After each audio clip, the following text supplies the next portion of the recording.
Bom dia, boa tarde, boa noite. Eu sou Pedro Piovan, fundador da Ensaio, e eu quero te dar boas-vindas ao Prototipando. Esse é um espaço onde as ideias elas se encontram e os pensamentos eles são prototipados, tudo em prol de um objetivo comum: transformar negócios e seres humanos.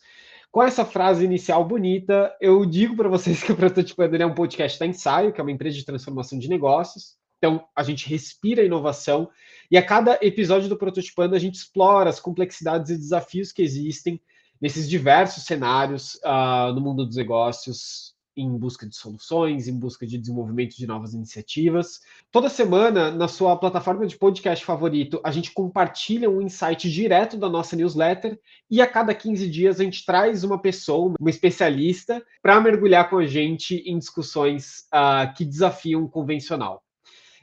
Hoje eu converso com o Ricardo Capra. O Capra ele é pesquisador de cultura analítica, autor, empreendedor. Ele fundou o Capra Institute for Data Science, onde pesquisa o impacto dos dados na sociedade e nos negócios, e a partir disso cria métodos, projetos, labs, startups que aceleram o desenvolvimento analítico de pessoas e empresas ao redor do mundo. Então, o Capra já ajudou diversas organizações, governo americano, Abot, Unilever, B3, Banco do Brasil, Gol, Santander, UOL, Whirlpool, Banco Mundial, Rede Globo, Banco Itaú, Ambev, entre outras organizações. Enfim, o Capra ele é uma das maiores referências que existem no nosso contexto hoje em relação ao tema. E a conversa com o Capra ela foi muito interessante no sentido onde ele deixou claríssimo qual que é o caminho que uma organização precisa tomar em direção a uma cultura de análise de dados. Gente, sem mais delongas, deixo vocês com Ricardo Capra. 1, 2, 3, prototipando. Capra, cara, obrigado mais uma vez por topar fazer esse bate-papo, por estar aqui com a gente. É um prazer enorme ter você aqui e eu tô bem animado aqui para nossa conversa, cara. Muito prazer, Pedro. Muito legal estar contigo e com vocês aqui, né, cara? Acho que esse papo vai ser muito legal. A gente já fez uma prévia aí, né? E eu estou curioso para saber como a gente vai conduzir, mas estou muito animado e obrigado por esse convite, Pedro. Boa. Capra, eu queria começar a nossa conversa retomando, na verdade, um assunto que você tem falado recentemente sobre a paralisia analítica, né? E o quanto isso impacta um processo de tomada de decisão. O que você tem visto hoje que mais tem impactado negativamente as lideranças quando a gente olha para esse ponto da paralisia analítica no nosso contexto atual? É legal trazer o contexto de paralisia analítica, porque ele tem vários autores que falam dele. Adam Grant, Daniel Kahneman fala da paralisia analítica também, entre outros, que trazem esse termo. E, na verdade, a gente acabou, no Instituto, pegando até o termo, tá? Em razão de uma coisa que a gente estuda há bastante tempo, que é infoxication. O infoxication é uma intoxicação por consumo excessivo de informação. Ele é apontado pelo psiquiatra David Lewis, um estudioso americano, que trouxe que isso estava gerando crise de estresse, crise de ansiedade, burnout, e me parece que ele não estava tão errado assim, né? Porque é um conceito antigo, mas que foi... E isso, o próprio Daniel Kahneman cita, né, o David Lewis do infoxication, dessa intoxicação que gerava um impacto negativo no processo decisório. Basicamente, pelo fato da gente ter muita informação disponível, a gente começa a travar no processo decisório. A gente tem uma trava no processo de análise da informação disponível e, na hora de tomar a decisão, a gente tem uma segunda trava. A gente realmente se paralisa no processo de tomada de decisão. Então, a gente pode estudar isso dentro do âmbito organizacional, das empresas, que é onde o Capra Institute atua. A gente está estuda as organizações de uma maneira geral, a cultura organizacional, especialmente a cultura analítica, que é o olhar da análise dentro do ambiente de empresas e negócios e profissionais e trabalho de uma maneira geral. E a gente começou a perceber que esse efeito começou a aumentar, né? Que as pessoas estavam recebendo mais informação do que tinha capacidade de lidar, começou a se despejar bancos de dados e dados de todos os tipos direto para os tomadores de decisão. E o que começou a acontecer, as pessoas começaram a ter mais dificuldade com filtros de informação e com a própria tomada de decisão. Então, isso gera, como eu comentei antes, estresse, a pessoa gera uma necessidade de uma decisão quando tu não tem certeza com relação à decisão. E tem um exemplo, né, Pedro, assim, bem interessante sobre isso, que a gente consegue ver no nosso dia a dia, né? Vamos pensar nos últimos trabalhos que a gente fez acadêmicos ou pesquisas que a gente precisou fazer, né? A gente eliminou e parou de pesquisar, não porque a gente chegou numa conclusão, é porque a gente precisava parar, porque as fontes de informações são tão grandes atualmente que a gente nunca pararia de pesquisar. A gente para uma pesquisa, elimina um trabalho, encerra um trabalho por tempo, e não mais buscar um objeto final, um objetivo final naquele trabalho de pesquisar tudo sobre o tema X. E eu acho que isso que a gente está vivendo agora é um pouco disso, né? A gente não acredita que a gente tem condições de chegar a uma conclusão, porque a síntese ela é só um recorte da realidade. Afinal, eu não consegui pesquisar todo mundo. E isso me gera... Não, peraí, será que eu tenho todos os fatores para tomar uma decisão? E isso é o que a gente chama de paralisia analítica. Dentro das organizações isso está bem crítico, tá, Pedro? Porque a gente tem visto uma dificuldade tanto das lideranças quanto dos tomadores de decisão de todas as áreas em dizer, não, estou seguro com relação à decisão, me sinto segura com relação à decisão, então isso gera um certo desconforto dentro do ambiente organizacional, porque tu perde aquele senso de que, não, eu sei o que eu estou fazendo, né?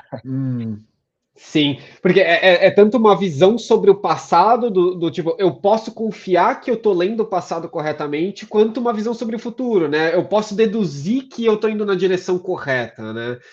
Mas se eu não tenho os dados qualificados com relação ao passado, a chance do meu modelo preditivo de projeção, de pensar para frente o que aquilo vai gerar de impacto, é muito menor, porque talvez eu não esteja considerando as variáveis certas no meu modelo decisório, seja ele informal ou estruturado. Aqui não importa se eu tenho um modelo informal ou estruturado.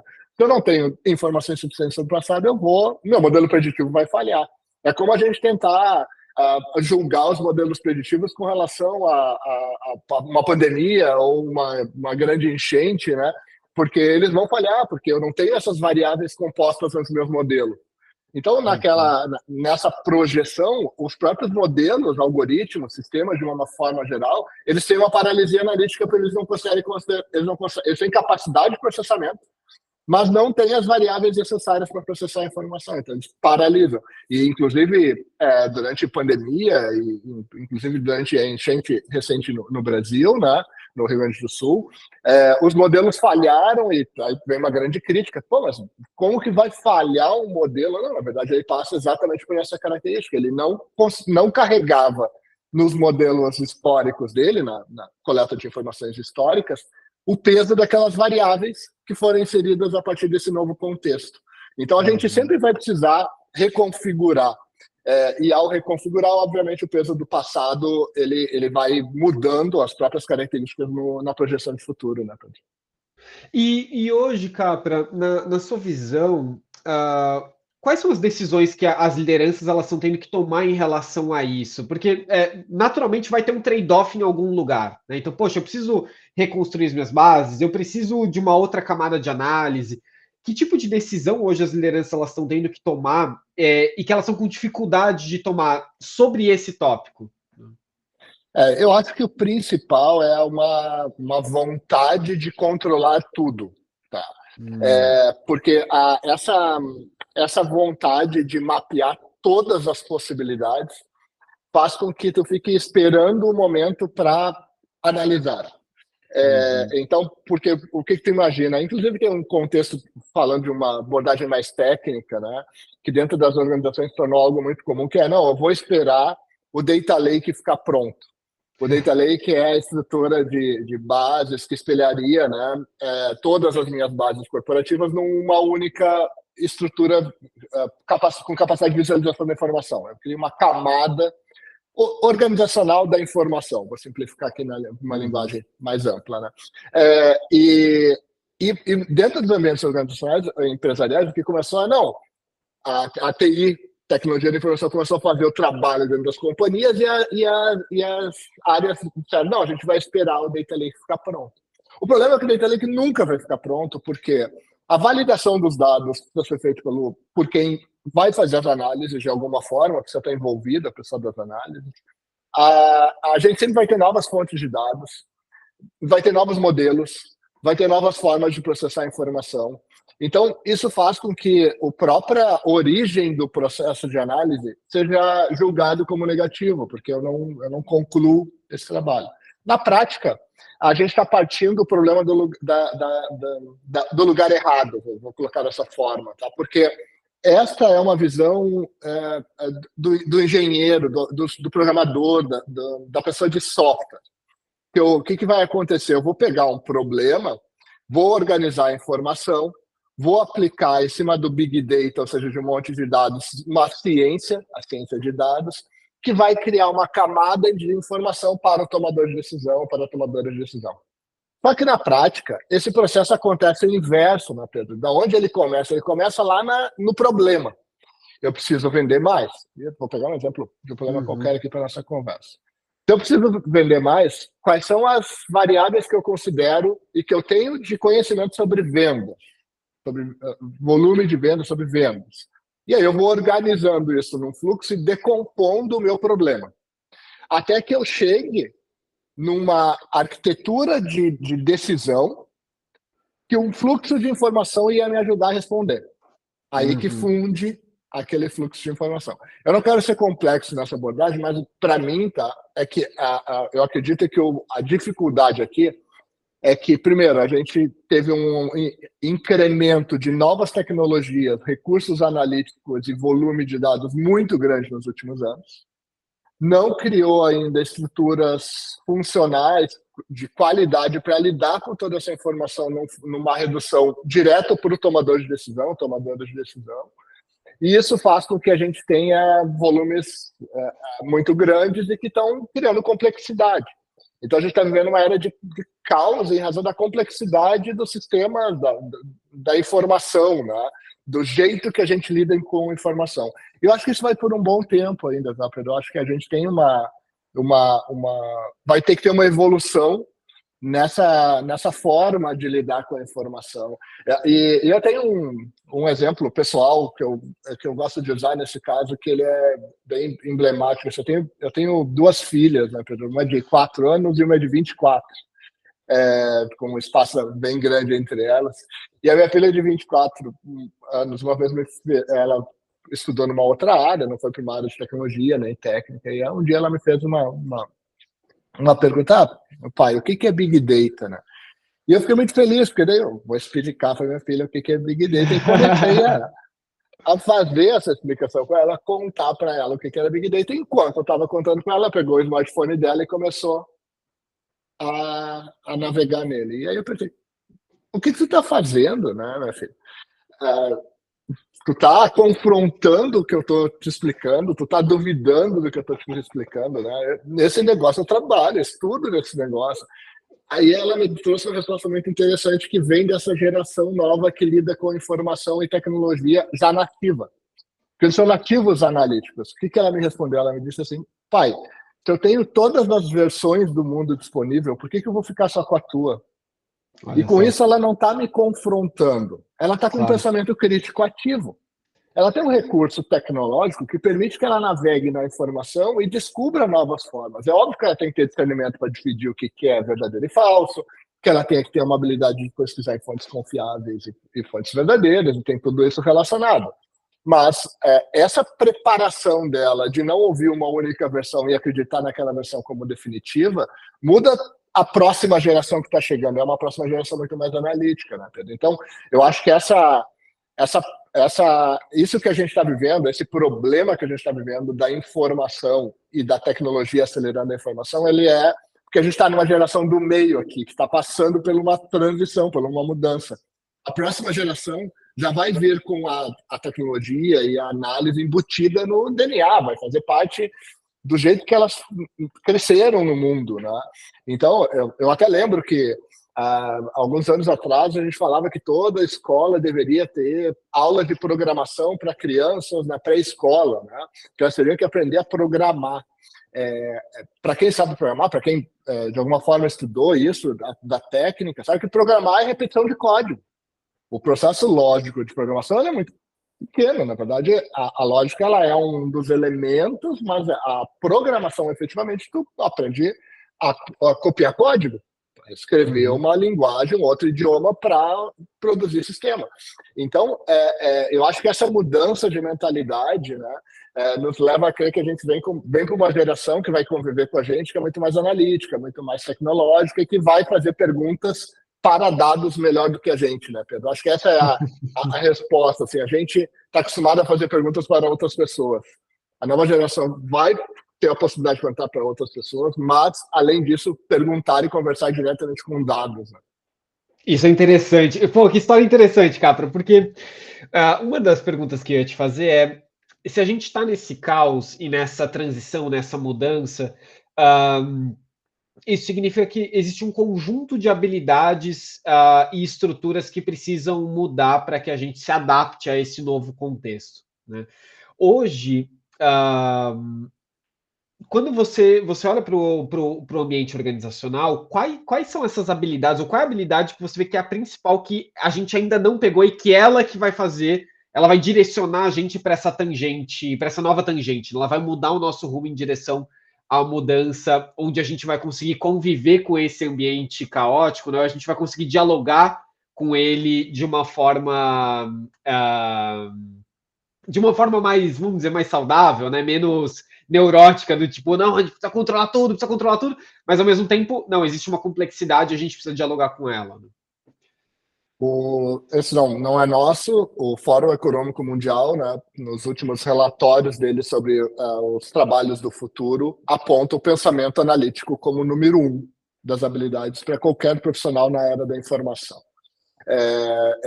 Acima de capacidade de liderar, de pensamento criativo, acima de conhecimentos técnicos em ferramentas de Big Data, AI, o número 1, desde 2020, isso, apontando para um cenário para 2025, já lá em 2020, era o pensamento analítico. Tá?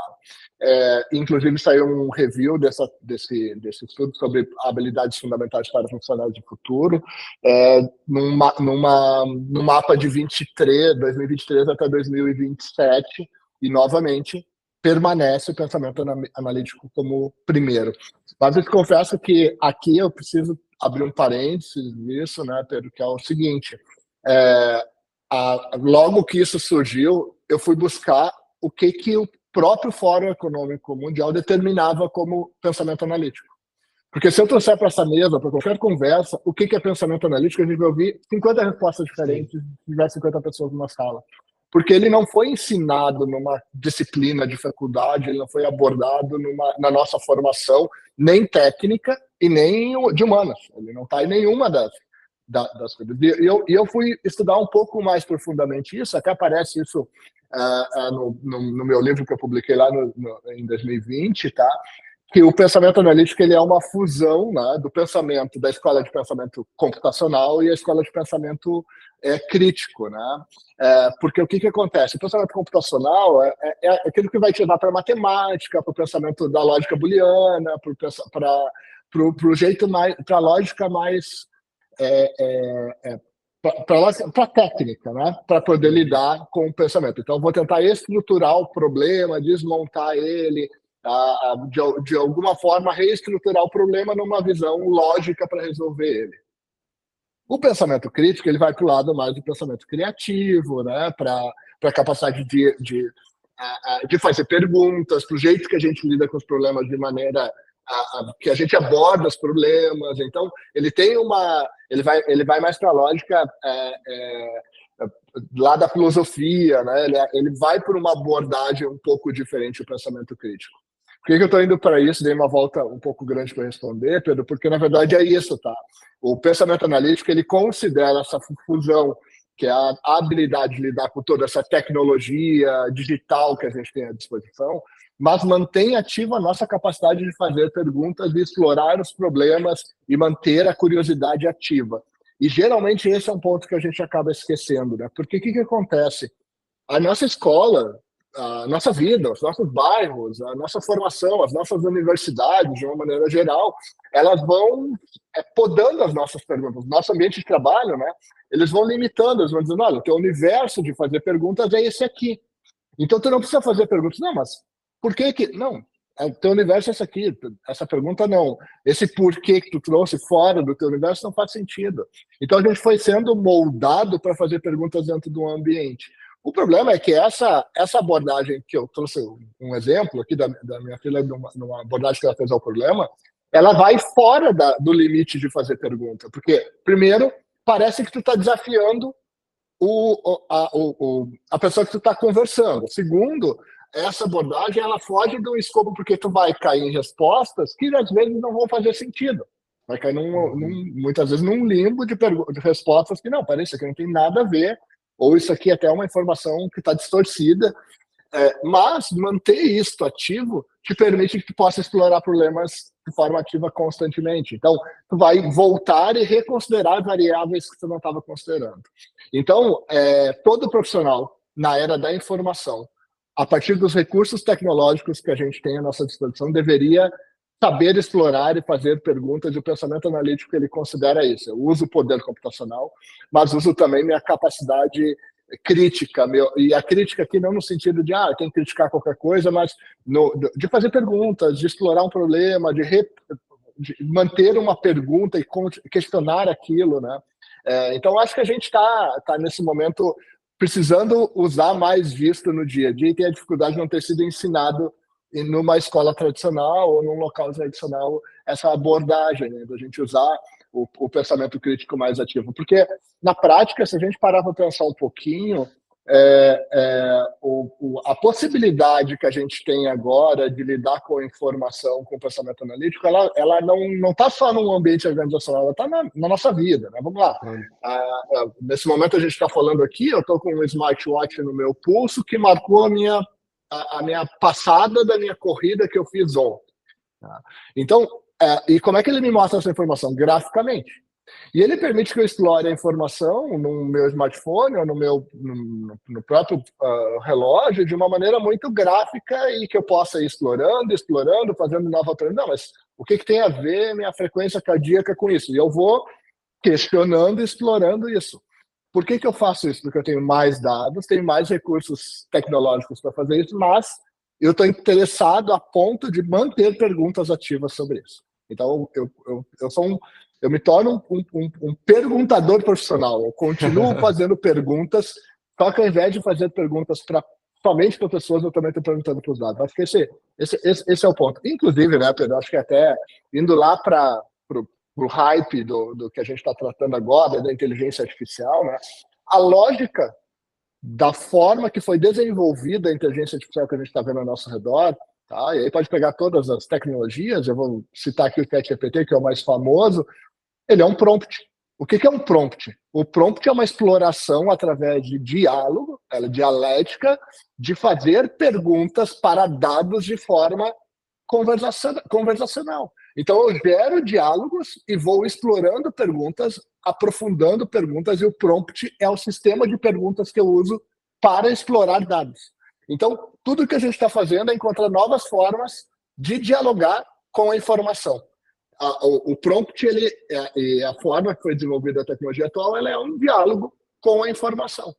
Só que ao invés de eu usar um código que poucos conhecem para programar, o Python, ou seja lá, uma linguagem de programação específica, o que eu estou fazendo aqui eu criei isso numa abordagem de diálogo. Então, tu vê como volta lá para a nossa forma de fazer perguntas. Então, isso é muito, muito interessante, até a própria lógica de desenvolvimento disso. Né?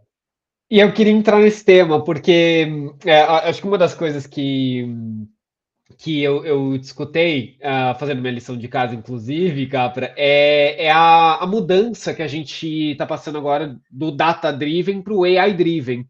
E eu queria que você falasse um pouco sobre isso, assim, onde que é o pulo do gato dessa mudança para que a gente vá nessa direção?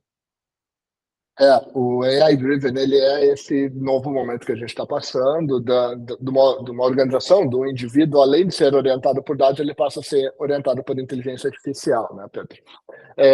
E às vezes a gente materializa isso como uma tendência de futuro ou algo que vai chegar ali na frente, mas eu prefiro que a gente trate isso como um diagnóstico de uma mudança que já aconteceu.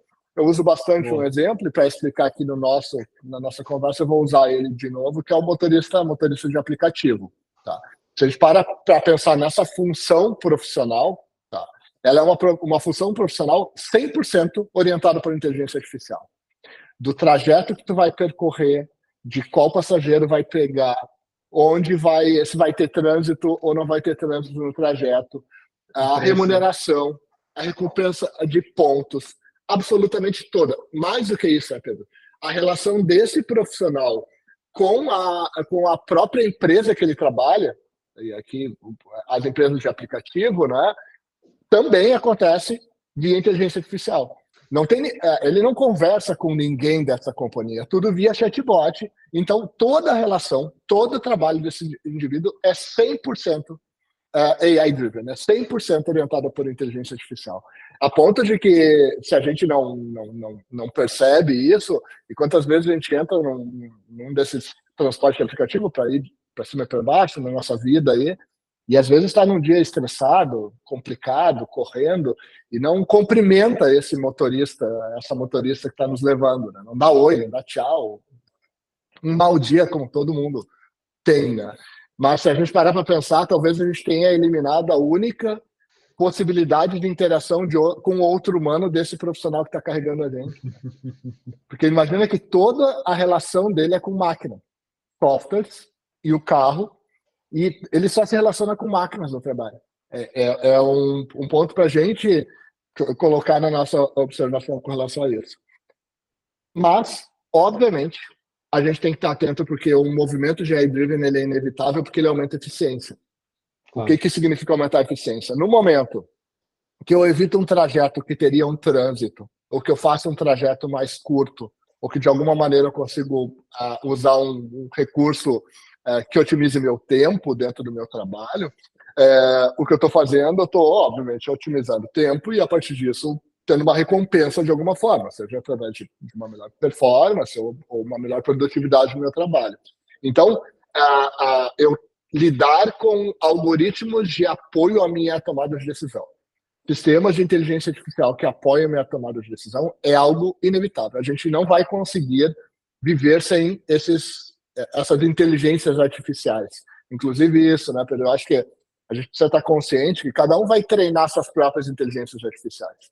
Eu vou treinar uma que vai me ajudar na minha performance esportiva. Vou treinar uma outra que me ajuda a produzir meus textos de trabalho. Vou treinar uma outra que me ajuda a produzir meus textos acadêmicos, porque eu preciso ter uma outra linguagem, uma outra forma de pesquisa. E eu vou treinando várias inteligências artificiais que eu vou utilizando no meu dia a dia. Elas, sem dúvida, ajudam e me orientam no meu processo de trabalho e me ajudam dentro disso. Eu preciso ter consciência de como elas foram concebidas. Então, hoje a gente tem falado muito sobre a consciência do artificial. Não é não utilizar ou não usar o potencial de aumentar a minha inteligência. Eu tenho que usar isso para aumentar a minha inteligência. É um recurso poderoso. Tá? Eu tenho que estar consciente do que é isto e do impacto disso na minha vida. Esse talvez seja a diferença, porque eu não usar esse potencial, porque vamos voltar lá no início da nossa conversa, né, Pedro? Qual é o nosso problema do mundo com relação à tomada de decisão atual, né? Paralisia analítica. Foi como a gente começou a nossa conversa. O que gera paralisia analítica? Infoxication, intoxicação por consumo de informação.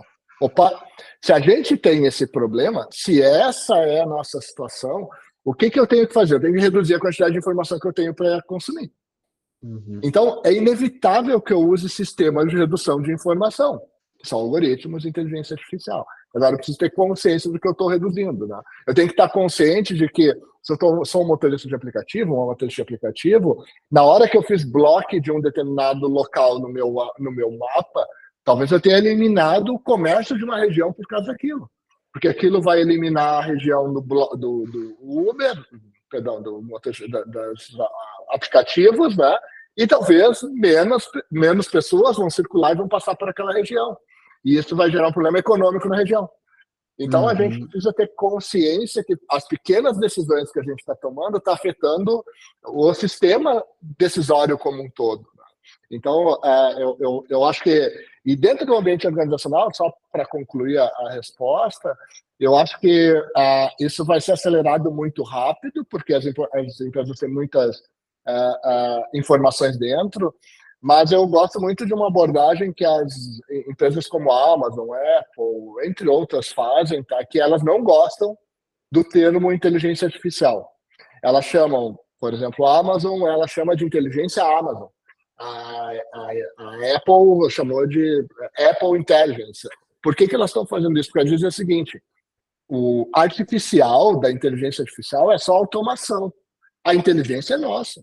A base de conhecimento que a gente está construindo, o jeito que a gente está concebendo essa inteligência, ela é baseada no conhecimento da companhia, da organização. A artificial é só automação para que o fluxo da informação siga. Então, é uma abordagem interessante para a gente entender o seguinte, que eu não vou conseguir usar inteligências artificiais genéricas para ter um negócio inédito ou competitivo no mercado. Eu vou precisar criar uma companhia com um negócio com uma inteligência própria, e aí eu uso os sistemas e a tecnologia para dar automação para isso. Né? Então, eu acho que existe sim um movimento de AI-driven chegando muito forte, mas ele vai beneficiar aqueles que sabem lidar com informação, e não aqueles que sabem lidar com automação necessariamente. A automação é um recurso para dar suporte à informação, mas o diferencial vai estar naqueles que administram melhor suas bases de conhecimento. Nós vamos voltar a falar uma coisa que a gente falou lá nos anos 80, 90, sobre gestão do conhecimento. Sim, tá voltando esse tema, Ô Capra, deixa eu te perguntar uma coisa sobre isso, porque, assim, hoje o que a gente observa existe um medo, existe um receio, existe um desconhecimento sobre o tema. Legal, né? Isso sobe uma poeira. Quando a poeira começa a baixar, os componentes que começam a aparecer é o componente da eficiência, né, como acho que você bem trouxe, entre outros componentes que vão aparecendo. A pergunta que eu quero te fazer e aí, datando hoje, né, da tua percepção, o quanto das inteligências que se podem ser criadas, elas vão estar focadas em eficiência, em melhora de tratamento de dados, e o quanto isso, de fato, é oportunidade de descolamento de múltiplo, de valoração de mercado, de novos serviços e produtos, ou seja, o quanto a inteligência artificial ela se aplica e o benefício que ela gera é da porta para dentro, das rodas que fazem o negócio girar, e o quanto ela pode ser da porta para fora, que é o quanto valora o negócio, o quanto de novos produtos aquilo pode oferecer, o quanto de valoração que essa solução gera para uma empresa. A valoração de negócio, a monetização de dados como recurso de valor da própria companhia, a gente às vezes não coloca o peso real nisto, tá? O que eu quero dizer com isso, tá, Pedro? Recentemente, a gente teve uma transação bilionária de compra organizacional, que o principal questionamento foi esse. Quando Elon Musk foi lá comprar o Twitter, uma operação de 44 bilhões de dólares foi questionada em razão da qualidade dos dados. E aqui eu vou tirar o peso do show, da compra de uma companhia, que ela sempre tem isso, né? Dos personagens envolvidos, vamos tirar. Os personagens vão pensar no fato. O fato é que no dia da compra ele questionou, o comprador questionou a qualidade dos dados, se o usuário era verdadeiro, não era usuário verdadeiro dentro da base e tal, e isso paralisou, segundo a realização da compra do negócio, a própria aquisição. Porque teve que fazer uma auditoria para ver quanto que vale aquela companhia sem esses dados. Então, repara que o próprio valuation de uma organização atual, ela já considera o dado como uma parte do ativo. Está lá no balanço, de alguma maneira, ele foi apontado, dado como uma parte do balanço contábil da empresa, que ele tem um valor. Tá? E isso, só a gente olhar as empresas mais valiosas do mundo, nós vamos cair em Amazon, vamos cair em Apple, vamos cair em Google, o que é o ativo delas. Né? Quanto se pagou pelo Instagram, na época que foi comprado pelo Facebook Meta lá, né? Uma empresa com 5, 6 funcionários que tinha na época. Então, para pensar nesta lógica, a lógica dela já é uma lógica baseada no valor da informação dentro daquela companhia. A informação sobre o usuário, a informação sobre a transação financeira, aí cada companhia vai ter um jeito de lidar com isso. Tá?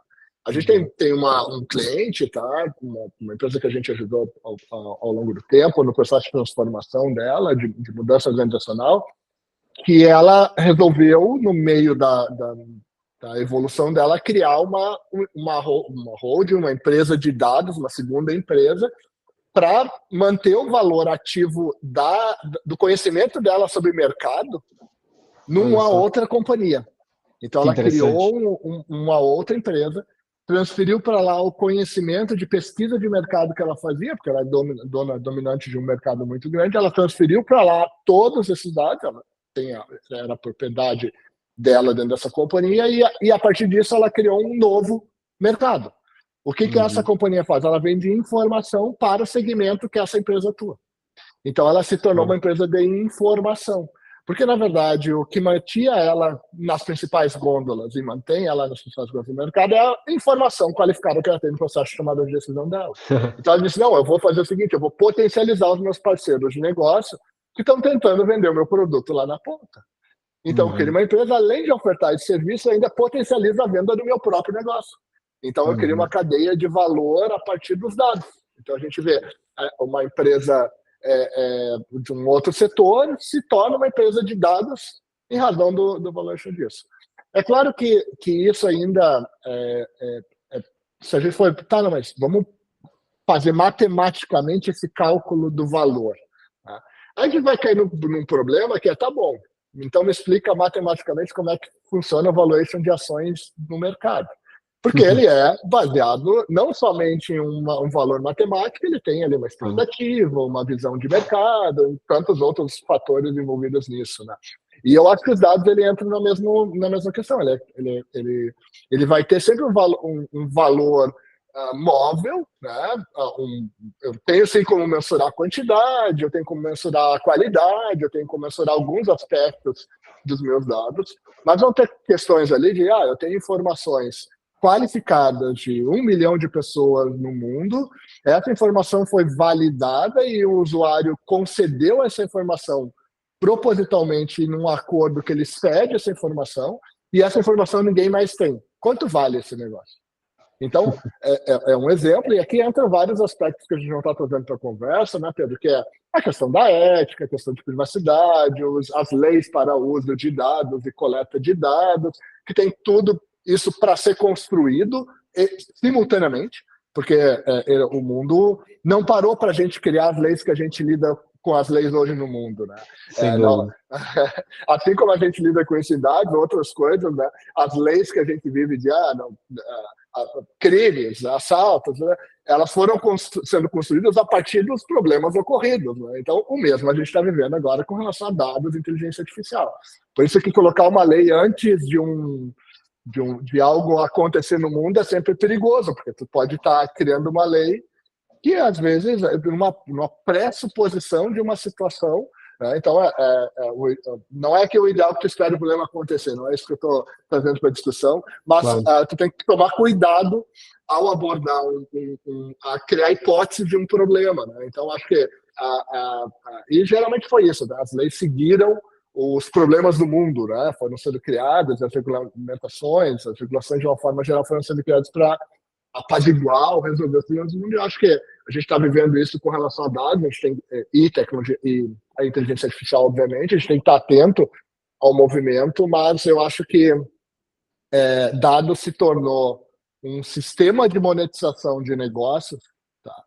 Que ele tem dois aspectos, só encerrando aqui a minha resposta, tá, Pedro? Eu acho que assim, tem o aspecto que é valuation, o valor disto, que isto representa para o meu negócio e para o mercado, e aí eu vou lá ter uma moeda, né? Vou transformar o meu dado numa moeda, e tem o segundo, que é performance. O fato de eu estar lidando com esses dados está fazendo que eu venda mais, está fazendo que eu entregue melhor, está fazendo que que eu faça uma logística melhor de distribuição do meu produto, e isso está convertendo mais. Então, está fazendo que eu salve mais vidas num hospital. Performance. Né?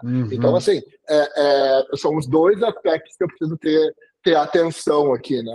Um deles ele é o mais tomada de decisão, aperfeiçoar a tomada de decisão até que eu diminua a quantidade de erro, e isso melhore a minha performance, a minha produtividade e até gere mais inovação. E o outro que é a monetização como dado como moeda, né? A tangibilizar aquilo como um ativo dentro da companhia.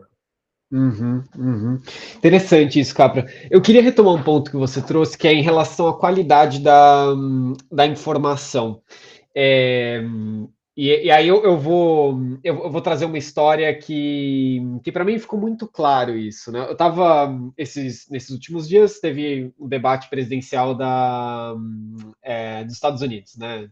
Trump e Biden eles estavam ali no debate, e aí Trump começou a trazer diversos dados, muitos deles dados irreais, dados incorretos, e aí eu me peguei pensando, falei assim, não importa, na visão dele, não importa tanto se aquilo é verdade ou não, importa como que aquela pessoa está entendendo que aquilo é verdade. Né? Então, estou pegando um exemplo, ele ali fala sobre imigração, traz um dado fantasioso, mas não importa tanto se era 18, se era 30, se era 40 milhões, mas sim o sentimento de estão entrando no meu país entre diversas aspas, né? Que ele queria gerar ali no eleitor. Aí, fazendo o mesmo esquema, né? Vamos tirar os personagens, tirar o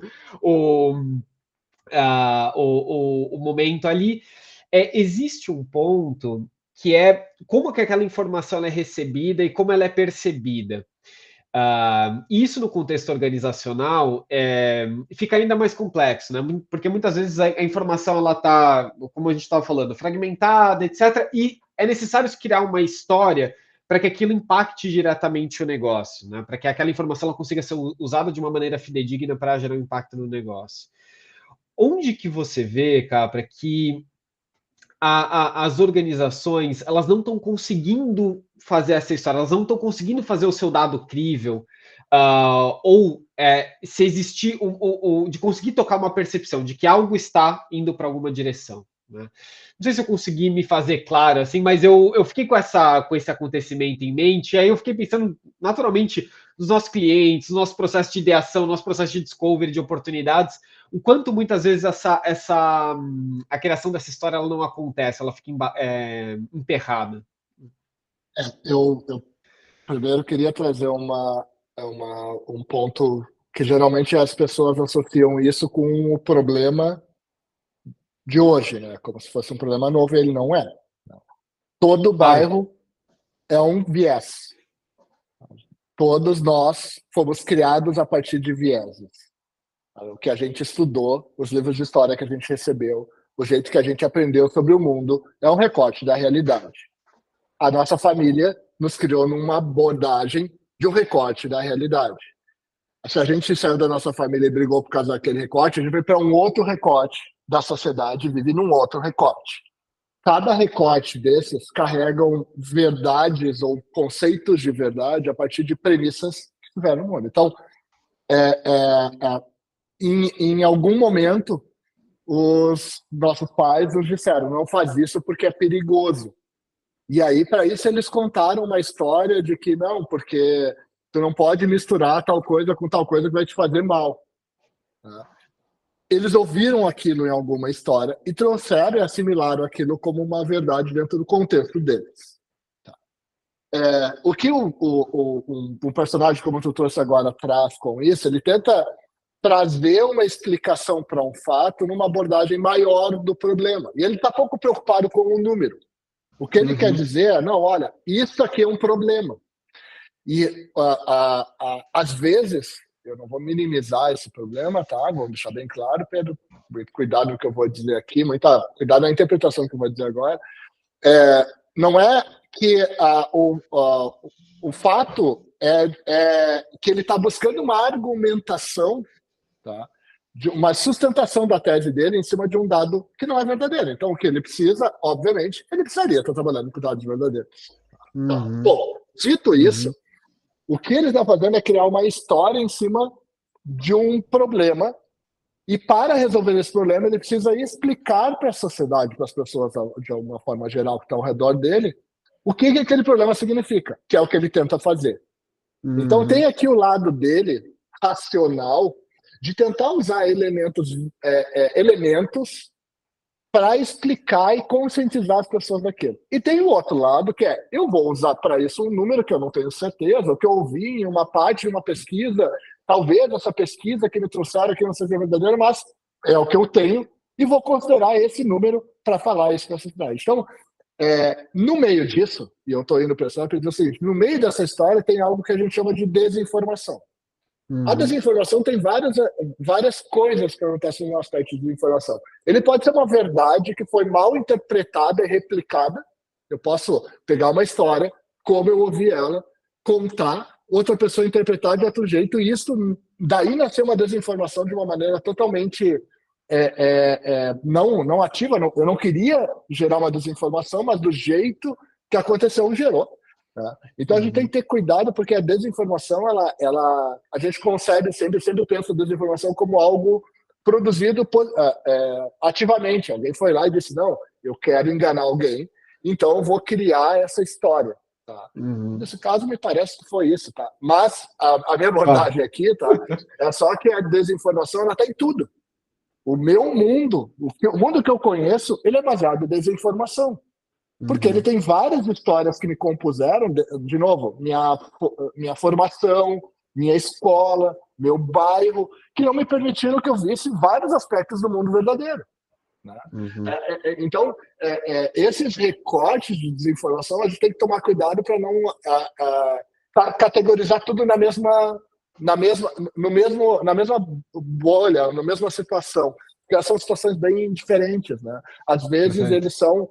O fato de eu precisar fazer filtros de informação fez com que eu perdesse elementos da realidade.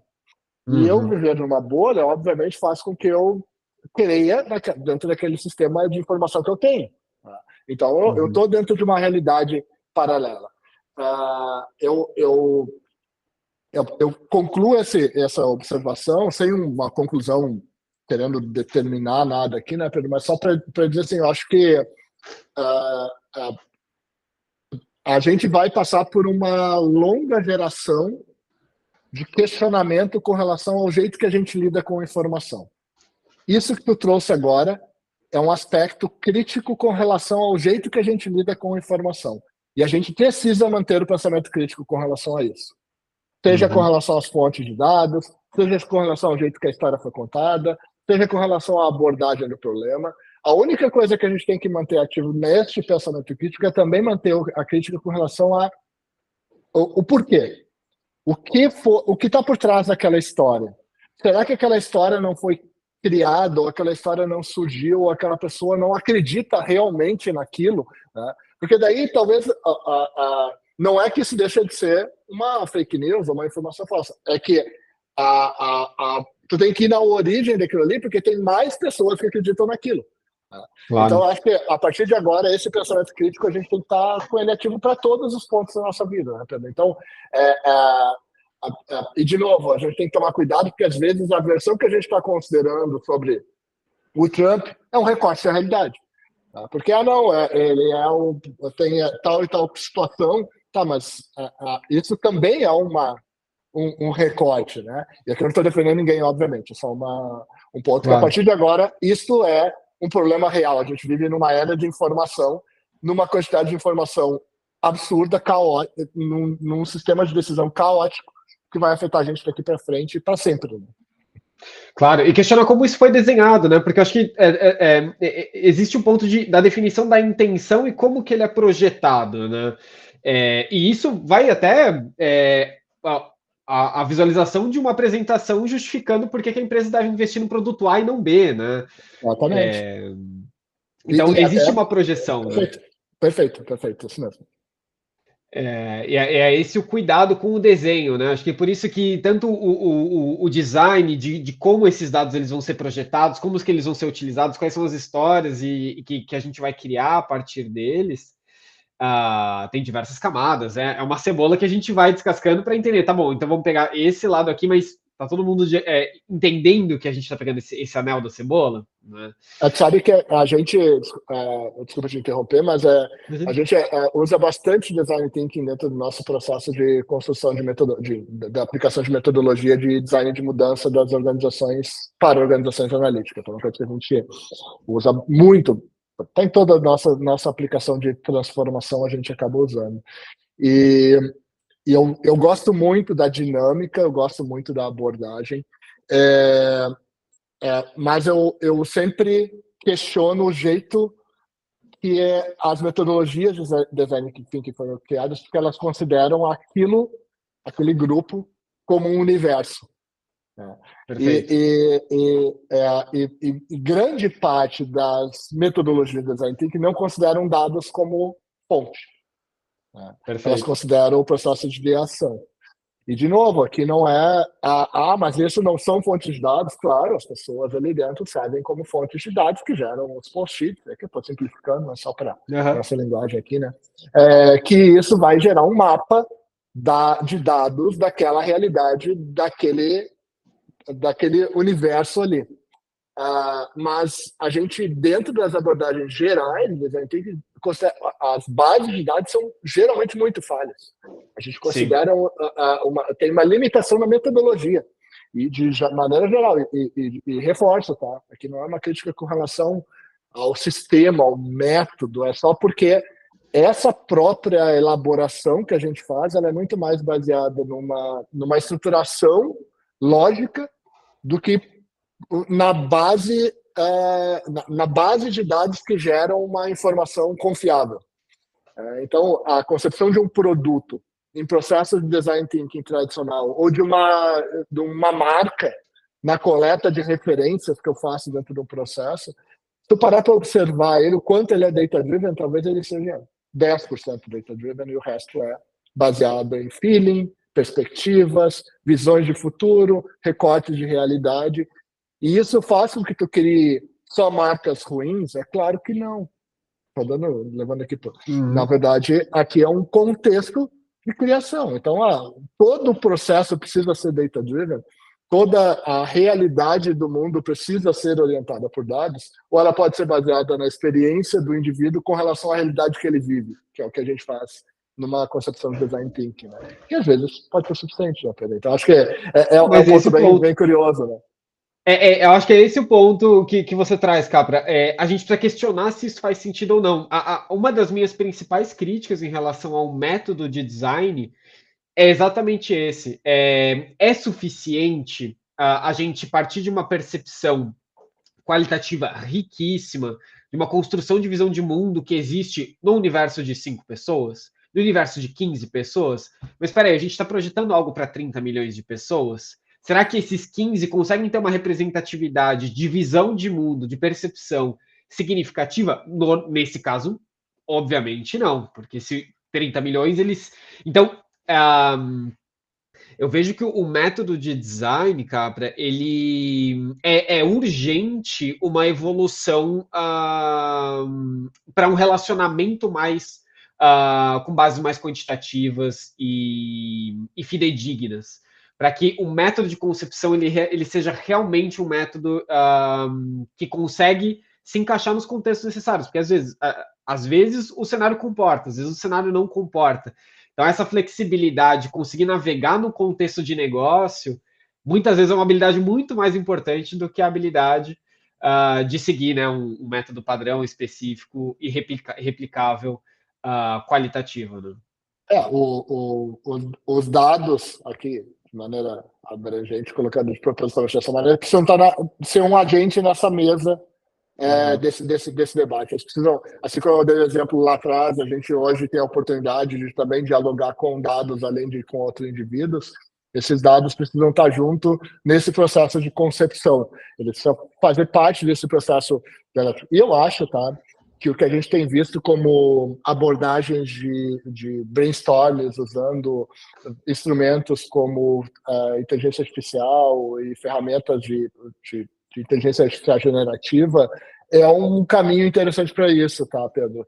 É claro que a gente tem que questionar as fontes de dados que está considerando, eu tenho que carregar minhas fontes para elas serem mais valiosas do que fontes que eu não sei o que está compondo aquelas bases e tal. Tem um monte de melhoria aí no processo.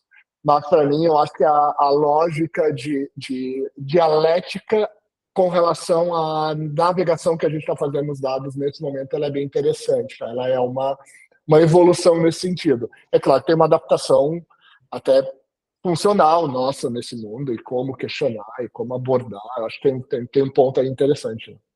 Claro. Capra, cara, foi demais o nosso. Nossa, até tava achando que a gente estava adiantado aqui. Foi demais o nosso papo. Fiquei super feliz, passou super rápido o tempo. Eu queria te agradecer muito, Capra. Acho que foi uma conversa muito valiosa. E para quem ouve a gente, para o nosso público, eu acho que conseguiu acender algumas lanternas, gerou aí algumas ideias, algumas possibilidades. Então, acho que foi assim muito valioso. E eu queria te pedir, Capra, caso alguém escutou o episódio, quer saber mais sobre o teu trabalho, quer saber mais sobre o Instituto, que claramente muitas das respostas chama o Instituto para conversar, porque vocês são um dos principais atores dentro do nosso contexto em que direciona e lidera esse movimento. Então, deixa o caminho das pedras, Capra, de como é que as pessoas te acham, encontram o seu trabalho. Legal. A gente é um think tank, um instituto de pesquisa e desenvolvimento para a cultura analítica, tá? Então, o que a gente faz, globalmente, é ajudar as organizações nesse processo, tá, Pedro? Mas eu destacaria aqui, tá, e deixaria como um caminho bacana, uma pesquisa que a gente publica de tempos em tempos, que é esse diagnóstico de mudança que a gente chama de Data Thinking. O Data Thinking, ele é uma publicação que a gente faz, e essa última publicação ela está muito legal, porque ela saiu numa forma de um radar navegável. Então, se tu entrar lá em capra.institute/estudos, a primeira coisa que vai encontrar lá é esse radar Data Thinking navegável, que tu navega nas mudanças que aconteceram e as evidências das mudanças.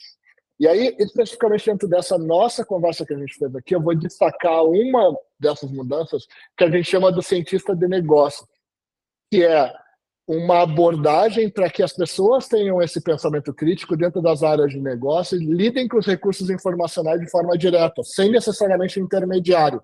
Então, eu não vou necessariamente falar com a TI ou com analytics, eu mesmo vou me tornar cientista de fazer experimentos dentro da minha própria área de negócio, tem tudo a ver com o que a gente estava falando, Pedro.